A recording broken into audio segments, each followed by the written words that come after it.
Amaram 4K ദൃശ്യമികവോടെ November 7 മുതൽ ലോകമെമ്പാടുമുള്ള തിയേറ്ററുകളിലേക്ക്. പിന്നെ ഞാനേ ഒരു കാര്യം പറയാൻ വിട്ടുപോയി.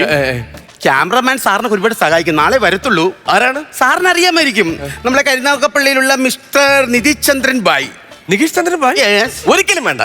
എന്റെ ഈ വെബ് സീരീസിന് നികേഷ് ചന്ദ്രൻ ഭായ് ക്യാമറ വേണ്ട. അതെന്ത് വേണ്ട? അയാളാണ് എന്റെ കല്യാണ വീഡിയോ എടുത്തത്. അതിൽ ഞാൻ ദാ ഇങ്ങനെയാ പോകുന്നത്.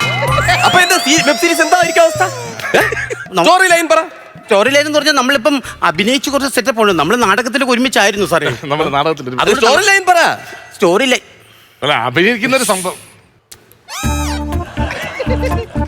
ഞങ്ങൾ ഈ സ്റ്റോറി എഴുതാൻ വേണ്ടി മുറിയെടുത്താണ് ഇരുന്നത്. ഞാനും അപ്പൊണ്ണനൊക്കെ 4-5 ദിവസം ഉണ്ടായിരുന്നു. അപ്പൊ എന്നെ ഒന്ന് അവിടെ നോക്കി ഒന്ന് ഇങ്ങനെ ഒരു ലൈൻ ഇങ്ങനെ വന്നു. രണ്ടാമത്തെ ദിവസം ഞാൻ എഴുതിയപ്പോഴും എന്നെ നോക്കി ഇങ്ങനെ ഒരു ലൈൻ അങ്ങ് വന്നു. 10 ദിവസം സ്ക്രിപ്റ്റ് എഴുതി തീർന്നപ്പോൾ തന്നെ നമ്മളെ സ്റ്റോറി ലൈൻ ആയി. ലൈനോട് ലൈന്. അതാണ് ഞാൻ പറഞ്ഞത്. പിന്നെ ഇതിന്റെ കഥാസാരം പറയാൻ എന്നാല് കഥാസാരം നമ്മൾ അഭിനയിച്ചിട്ടുണ്ടല്ലോ. ഇപ്പൊ കഥാസാരം പറയേണ്ട കാര്യമില്ലല്ലോ. നമുക്ക് അഭിനയ കഴിവുണ്ടല്ലോ. നിങ്ങൾ അഭിനയിച്ചിട്ടുണ്ടോ? നിങ്ങളുടെ അഭിനയിച്ചിന്റെ റേഞ്ച് എങ്ങനെ എനിക്കറിയാൻ പറ്റും? അതായത് നമ്മള് പണ്ടൊരു നാടകത്തിൽ അഭിനയിച്ചിട്ടുണ്ട്. നാടകത്തിൽ നിങ്ങളുടെ നാടകത്തിന്റെ അതിന്റെ ഒരു ചെറിയ സീൻ നമുക്ക് അഭിനയിച്ച് കാണിച്ചു കൊടുക്കാം. അന്തർദിനം എന്താ അതിന്റെ മുഖം വാടിയിരിക്കുന്നേ? ബ്രിട്ടീഷ് പട്ടാളത്തിന്റെ ബംഗ്ലാവിലേക്കുള്ള ഇടയ്ക്കിടയ്ക്കുള്ള അങ്ങയുടെ പോക്ക് വരുമ്പോൾ നിങ്ങളൊന്ന് നിർത്തണം. സാധ്യമല്ല. എന്ത്? ഞാൻ ബ്രിട്ടീഷ് പട്ടാളത്തിന്റെ ബംഗ്ലാവിൽ പോയിരിക്കും. നമ്മുടെ സുഗന്ധവ്യഞ്ജനങ്ങളായ ഇഞ്ചി കുരുമുളക് എല്ലാം സായിപ്പ് ഞാൻ സമ്മാനിക്കും.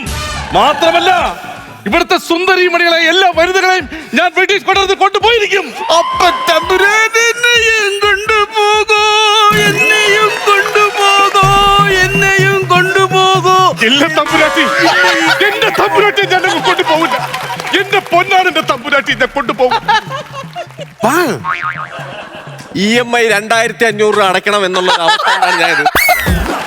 എന്താ പറയുന്നത്? എന്താ കളിക്കുന്നത്? എന്താ കാണിക്കുന്നത്? Drama drama. നിങ്ങൾ ആക്ടിങ്, നിങ്ങൾ ഏതെങ്കിലും ഇൻസ്റ്റിറ്റ്യൂട്ടിൽ പോയി ആക്ടിങ് പഠിക്കണം. എന്നിട്ടല്ലേ ഇതൊക്കെ ചെയ്യേണ്ടത്? ഞാൻ ഇൻസ്റ്റിറ്റ്യൂട്ടിൽ പോയി, പക്ഷെ അവർ അത് അഭിനയം മാത്രം പഠിപ്പിച്ചില്ല. ഏത്? ചിഞ്ചുറാണി ടൈപ്പിക് ഇൻസ്റ്റിറ്റ്യൂട്ട് കല്ലറ. അവിടെ എന്താ പഠിപ്പിക്കുന്നത്?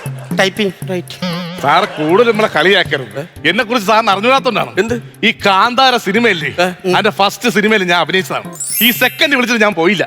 അതെന്താ? കാന്താരി മുളക് പൊട്ടിച്ച് തേച്ച് തന്ന തന്നെ ഇങ്ങനെയാണ് അഭിനയിക്കുന്നത്? പറ. കഥാസാരം എന്ന് പറഞ്ഞു കഴിഞ്ഞാൽ എന്റെ പേര് ജോളി എന്ന് പറഞ്ഞ കഥാപാത്രം ജോളി ഒരു തൊഴിലുറപ്പ് സ്ഥലത്ത് നിന്ന് ജോലി ചെയ്യുന്നതാണ്. ജോലി ചെയ്യുന്നതാണ്. അപ്പോഴൊരു പാമ്പ് വന്ന് എന്നെ കൊത്താൻ വരും. പാമ്പ് കൊത്താൻ വരുന്നു. കൊത്താൻ വരുന്ന സമയത്ത് എന്നെ കടിക്കുന്നു.